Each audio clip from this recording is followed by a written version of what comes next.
What's next after criminal charges are dropped against a Minnesota state trooper? An in-depth interview with Ryan Londregan's attorney on Walz, Moriarty, and questionable moves made by Minnesota's Attorney General Keith Ellison. Next.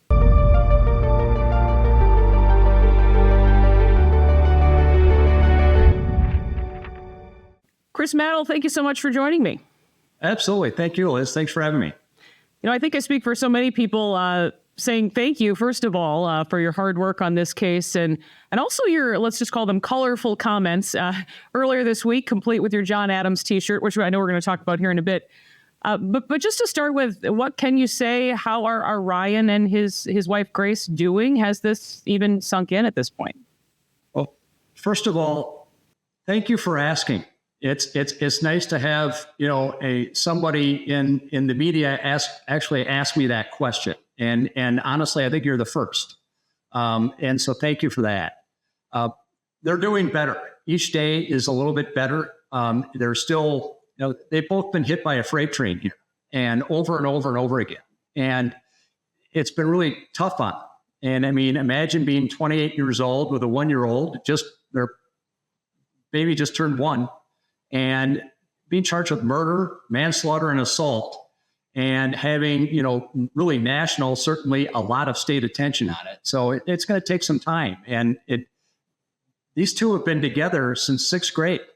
I mean, and so they have a rock solid relationship, and they're truly blessed with that. But it's really been difficult for me just to watch them have to go through this, and so unnecessarily.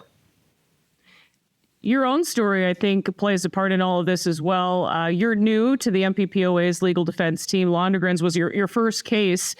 Just for background, how this works, attorneys who represent police officers involved in critical incidents in Minnesota. But why did you want to do this work and then really to take on this specific case, Chris? I like to represent people that are being bullied.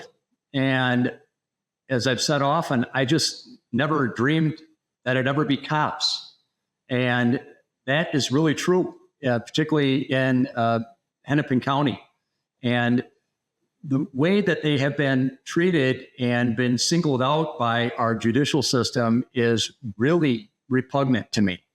And I asked, at one point, I had a mutual friend with the executive director of the MPPOA, Brian Peters, and I offered to do anything I could for free.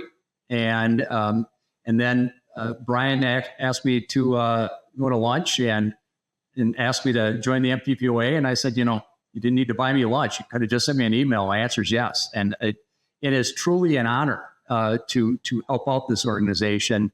And we'll talk about this in a little bit, but some of the emails that I've received, it's humbling, and it's heartbreaking. Absolutely. The Lord's work, I think, in my opinion. After working on this case, though, I know you've poured yourself into it for so many months. We've been following it closely, of course, here at Alpha News. So there's 5 sworn declarations from former or current troopers saying that Londregan followed his training. 2 use of force experts ultimately working for the prosecution who leave the case. No one within Moriarty's own office willing to prosecute. They have to go out of state to hire this very pricey legal team. Then just fast forwarding to Sunday, the announcement that charges are dropped against Ryan. Just talk about that. What went through your mind when you get that call, that decision? It was a remarkable mix of relief and abject anger. My first call, first of all, I didn't hear about it from Hennepin County. I got a call from a reporter, which shows you the class associated with her office. And my first call was to Ryan. And I could sense the exact same emotions in Ryan and Grace as I was telling them what happened. My next call was to my partner, Todd Hennon, and Peter Wold, who were co-counsel with me on the case. And Peter just, immediately just started laughing and said, well, that fits, doesn't it? And the really kind of sad part is it does fit.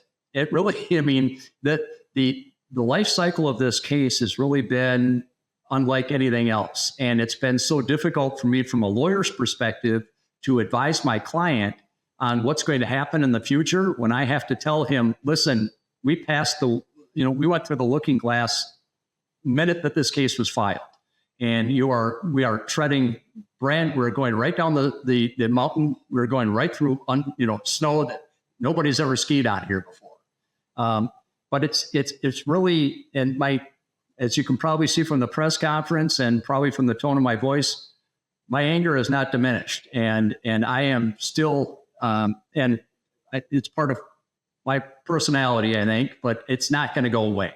Then we hear from Governor Walz, speaking of that anger. He says all of a sudden the next day that he was about to reassign the case, and that's why Moriarty went ahead and did this on Sunday. But this was a request being made for months prior to what happened on Sunday. So do you believe him? I actually, in preparation for today, looked it up. And the MPPOA sent a letter on March 15. They sent another letter on April 3rd. They sent the governor another letter on April 8th.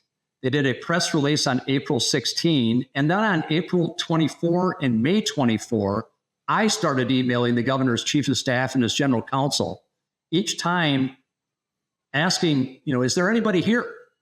Is there anybody listening? I sent along the declaration of Major Chris Erickson, who is without a doubt a hero and an absolute badass in what he did to help Ryan Londregan in this case. But I sent that along because it went into such great detail.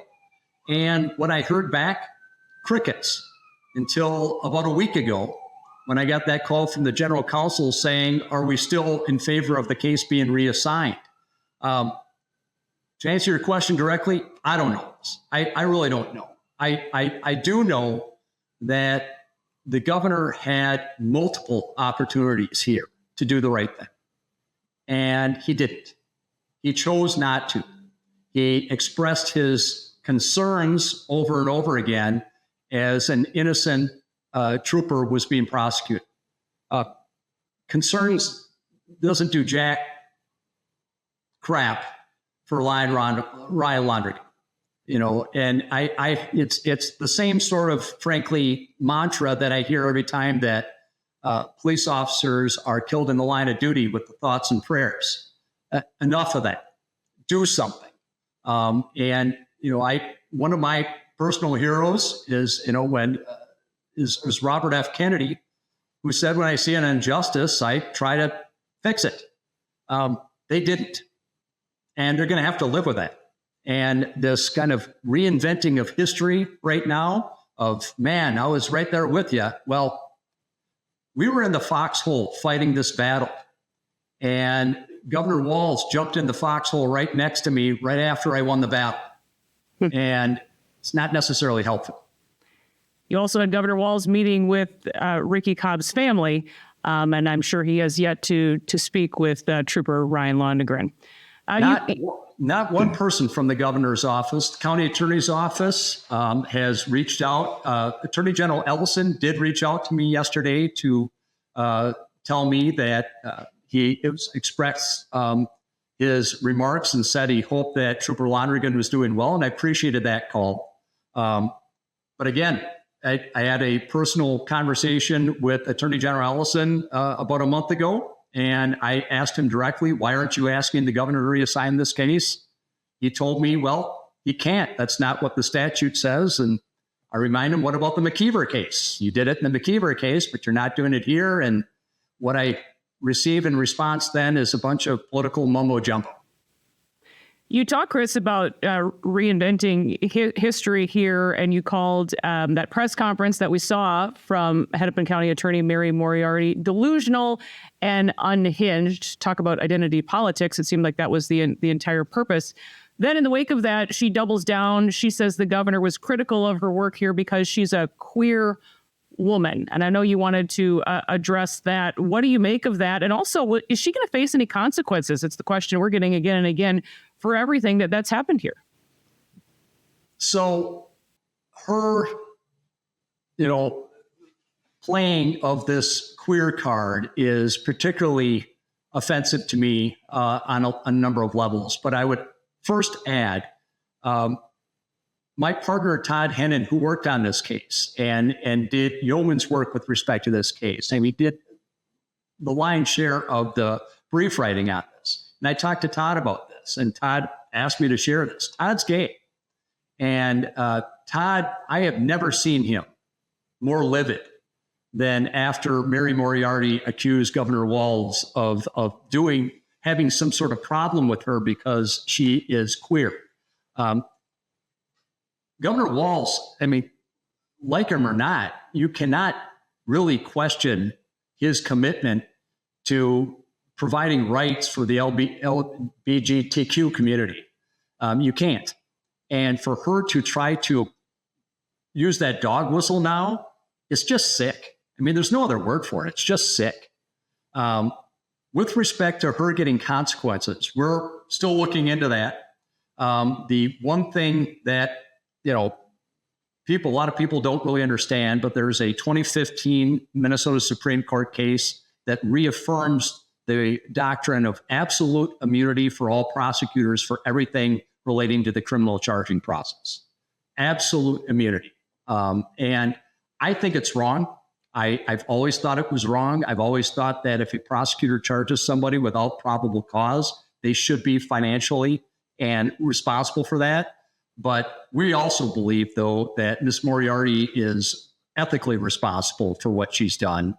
And I joined in the Star Tribune in their editorial saying that she ought to be investigated.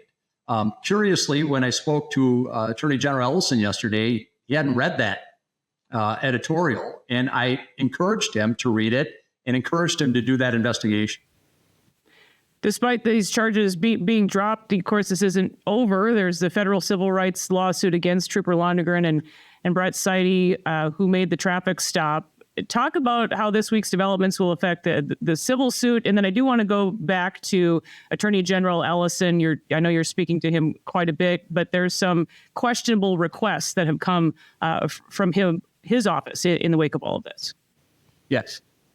The civil rights lawsuit is, honestly, it's just dead on arrival. We've already filed a motion to dismiss on good faith immunity, and I believe very strongly in that. We are also preparing a motion that we're going to be serving on the plaintiff for sanctions, because what they put into the complaint was essentially a plagiarism of the criminal complaint, that Ryan didn't follow his training.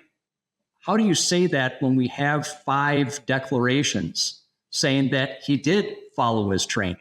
And, honestly, I do have to give a shout out again to Major Erickson, Jason Halverson, Wenzel, Morrill, and Johnston. One of the things with these sorts of cases, when you have men and women like this that would stand up and say that this is wrong, and this was not a political thing in some respects. We had Angie Craig and we had Dean Phillips, in addition to the Republican congressional delegation, saying that Governor Walz should reassign this case. But these men stood up and gave declarations. 4 of them are on the job and said, this is wrong. They didn't go up the line and ask and go through the bureaucracy and say, is this okay?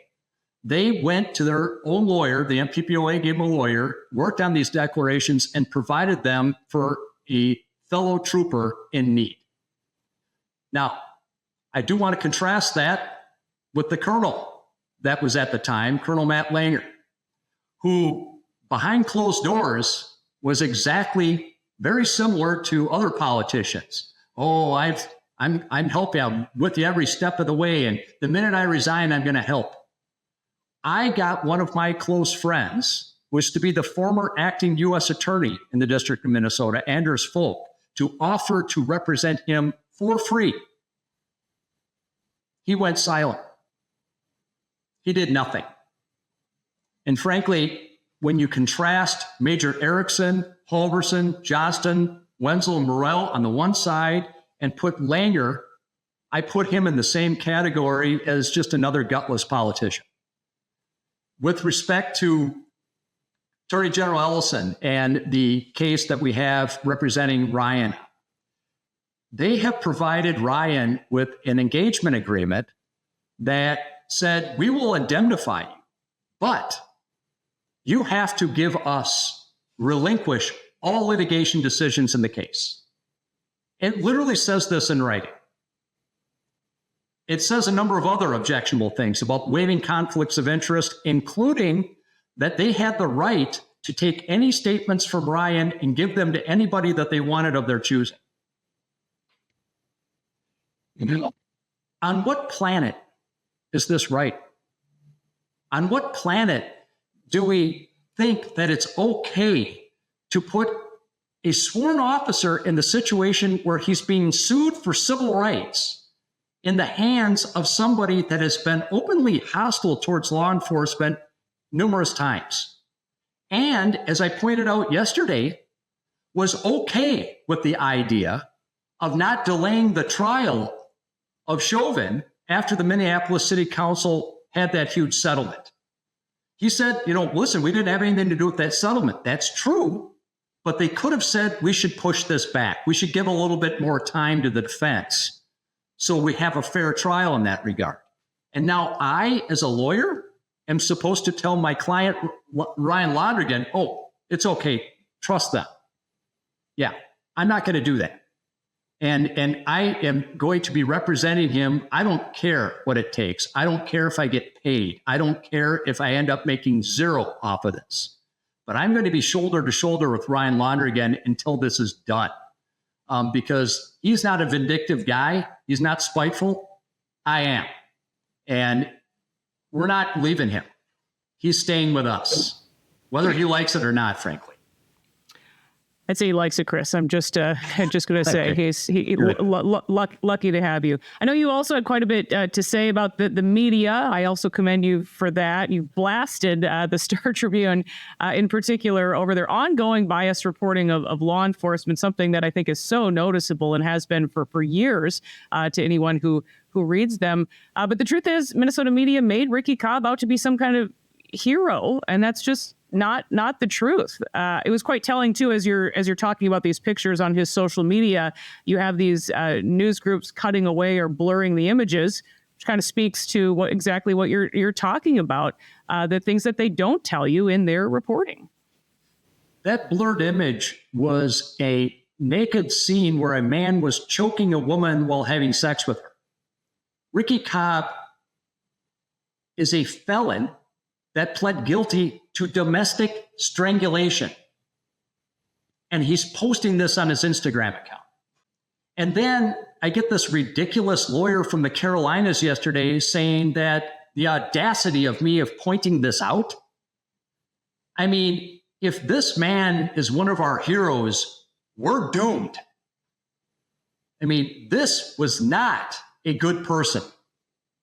And this was a person that put two officers in jeopardy of their life, yet we're all supposed to apparently go home and feel sorry for him.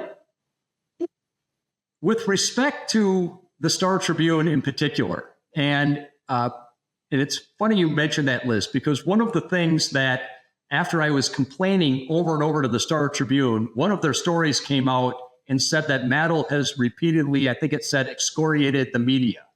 I emailed that reporter and said, it ain't the media, it's you, the Star Tribune. And they did change that in the story from the media to the Star Tribune.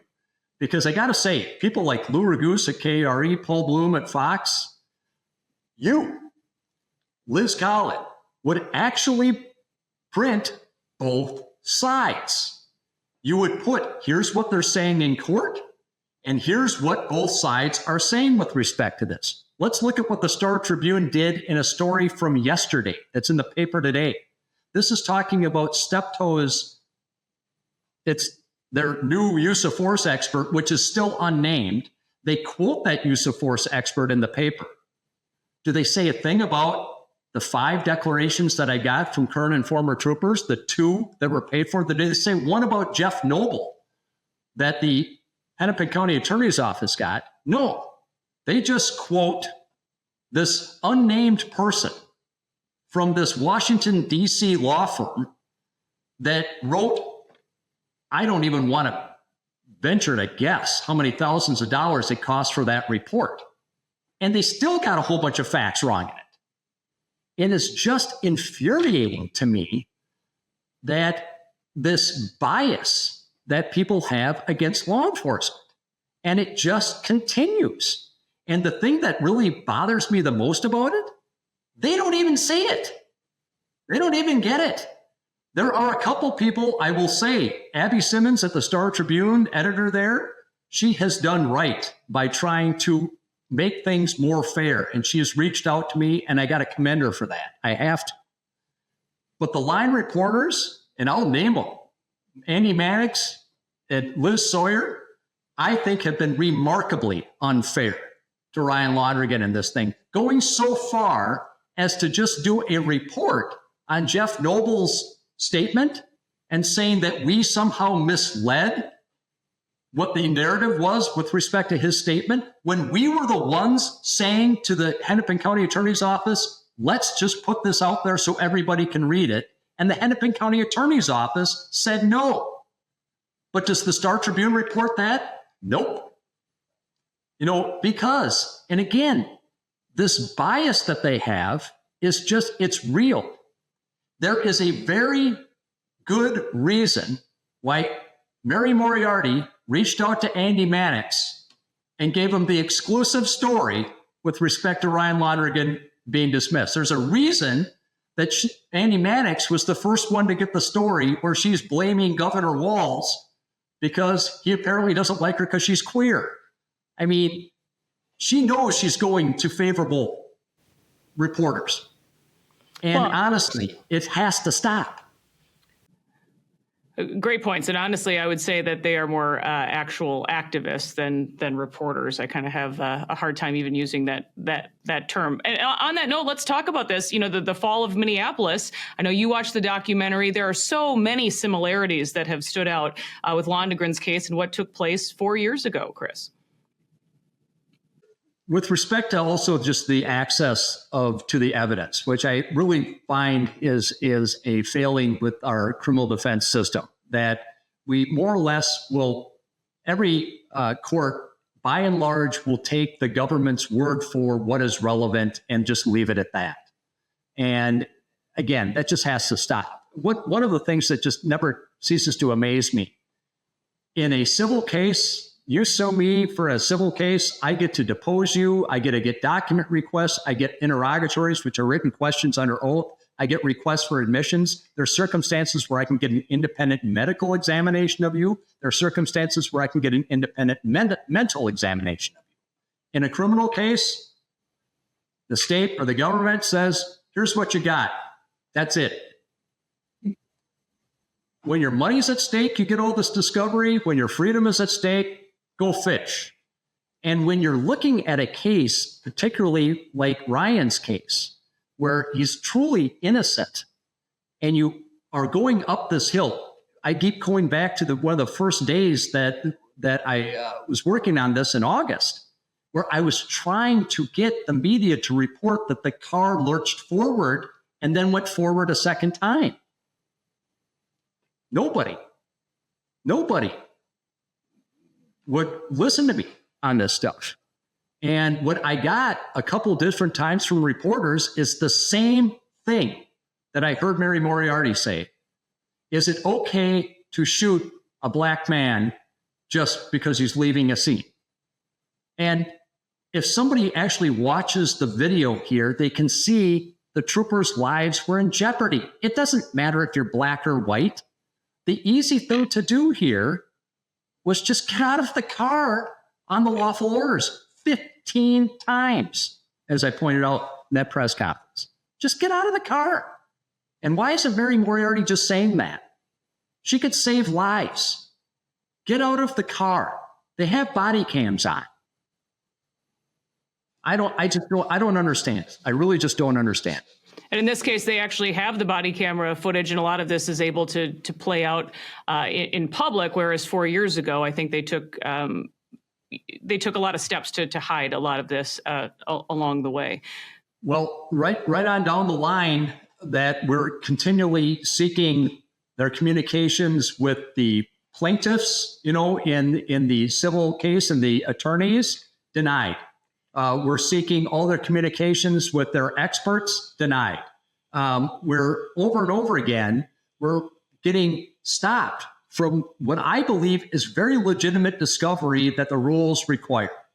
And to not get that, it really, you can say a lot of words about this, but as an attorney for somebody, it just pains you because you know that this evidence is going to be good and that somebody someday is going to see this, but is it going to be too late? And in this case, I just thank God that, what the decision was. It was, as I've said before, it was inevitable. But for Ryan to have to go through this still really obviously upsets me. Chris, I know you wanted to share a message to all of these supporters. We featured many people very early on in this who talked about just the kind of message this would send if this even goes to trial, the fact that the charges actually were even filed against him at all of the hundreds of people who showed up at the Hennepin County Courthouse. But what would you want to say to them who are really there from the very beginning for your side? There were so many, and there were a couple in particular that were really courageous. There was the Chief of Police of Farmington, Gary Rutherford. There was the St. Croix County Sheriff Scott Knutson that put out public statements early on before really anybody did, and then all the people that came out to support it. It really just gave me the chills. It really just it took me back, and it just showed me how important it is. For people to show up and be present. And there's just not going to be words enough for me to thank all of those supporters and frankly, even the politicians that came out before, it kind of became cool, to support Ryan. It pains me, Liz, and I know I referred to this a little bit for that press conference, but I have received over 100 email in the last 48 hours from people. And some of them, including one today, really just caused me to pause and just feel sad.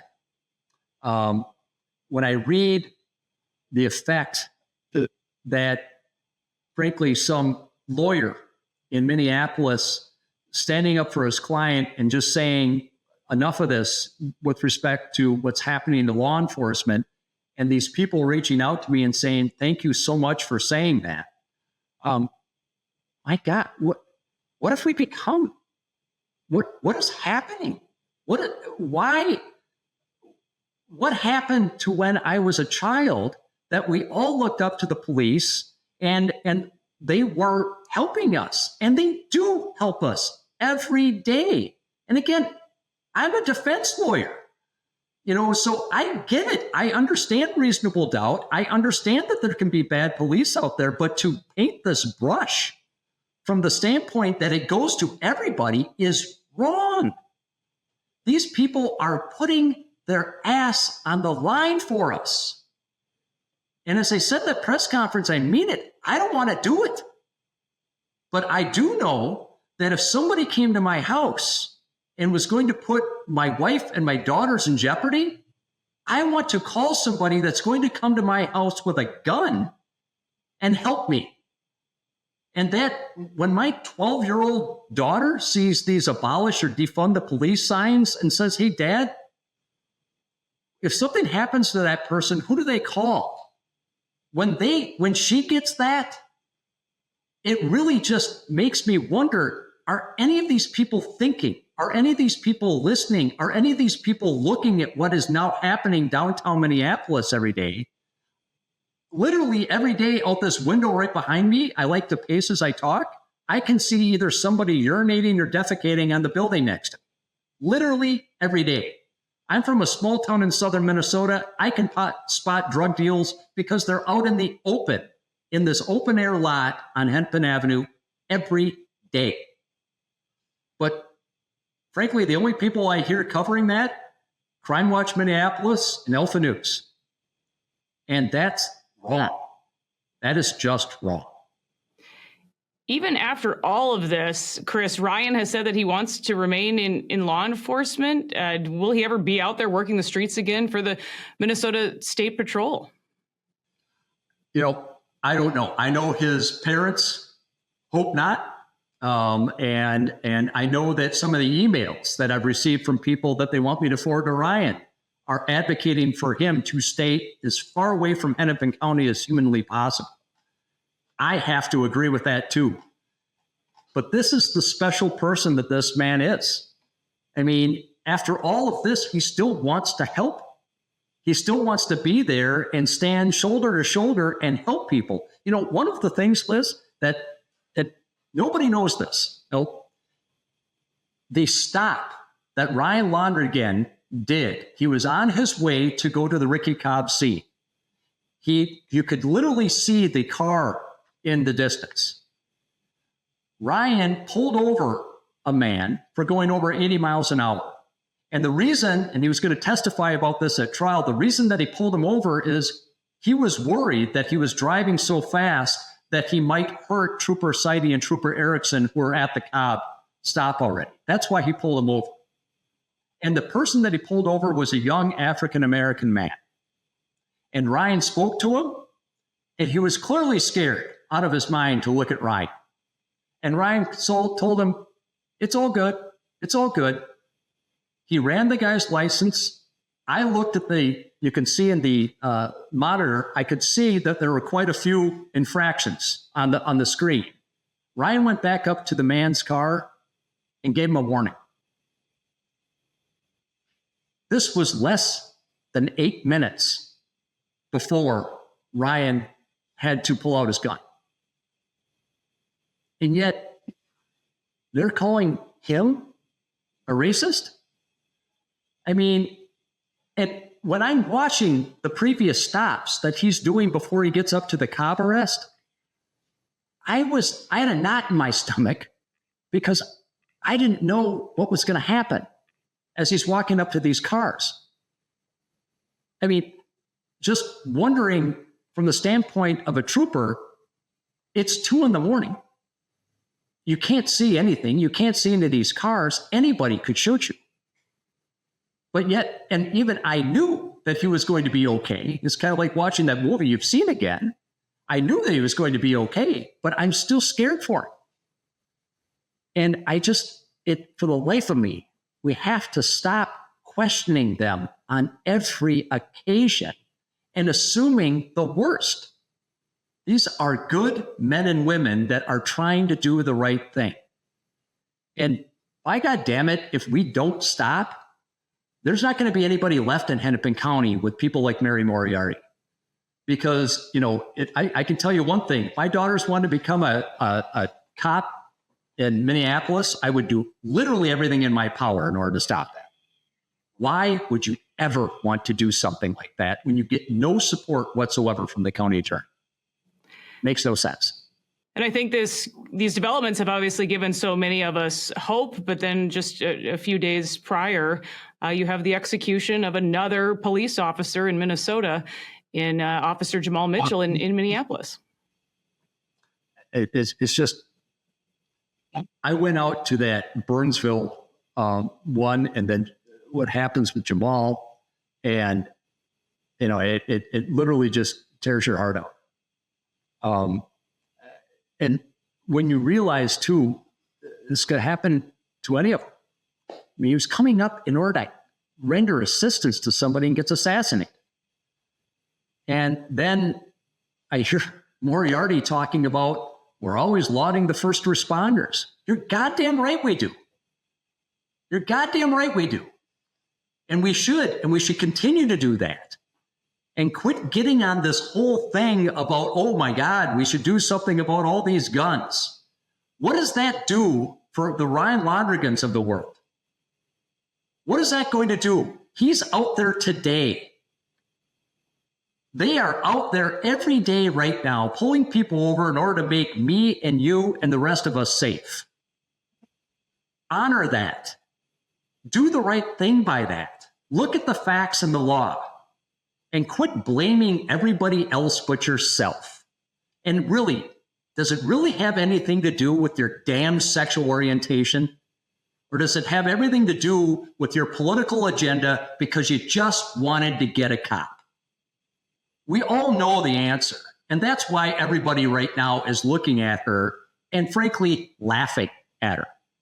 But the problem is that laughter right now is so damned dangerous, because I'm worried about the next cop that's out there that gets in a critical incident where he needs to protect somebody, and it scares the living hell out of me that that officer is going to hesitate pulling that gun out of their holster because they're worried that the likes of somebody like Mary Moriarty is going to prosecute him for murder, manslaughter, and assault. It's just wrong, and it has to stop. Well, Chris, I'm so appreciative of the time. I know I speak for so many to thank you again for fighting the good fight. Appreciate you taking the time to talk with me.